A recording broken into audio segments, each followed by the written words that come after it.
I'm Chris Whitehurst, and this is the Terms, Tips, and Tricks for Real Estate. Go ahead and subscribe and ring the notifications bell. There's a new episode each week, and you don't want to miss one. This is episode 142, and we're going to be talking about the mineral oil and gas disclosures, or the MOG. It's part 4 in a 12-part series on listing your home for sale. The spring market is right around the corner, and this series is going to give you all the information you need to be ready for that market. A quick review from the last few episodes. A disclosure is a legal document that gives pertinent information to interested parties. This form, the MOG, is filled out by the seller and presented to the buyers. Typically, all residential sales require these disclosures, even FSBOs, and it must be filled out by the seller. Again, as your agent, I can advise and guide you, but I simply can't answer the questions for you. If you own a property, you own it from the core of the earth to the tip top of the sky, and simply everything in between.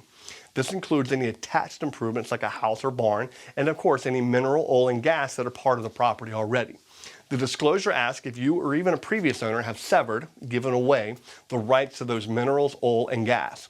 Just like the R-Pod from the last episode, there are 3 potential answers: yes, no, and no representation. Remember, in North Carolina, as a caveat emptor state, no representation means the buyer needs to take responsibility for discovering that information. If you like these videos, you can check out past episodes over on my website at chriswhitehurst.com, and I'm on most popular social media sites like YouTube and Facebook. Until next time, I'm Chris Whitehurst. Welcome home.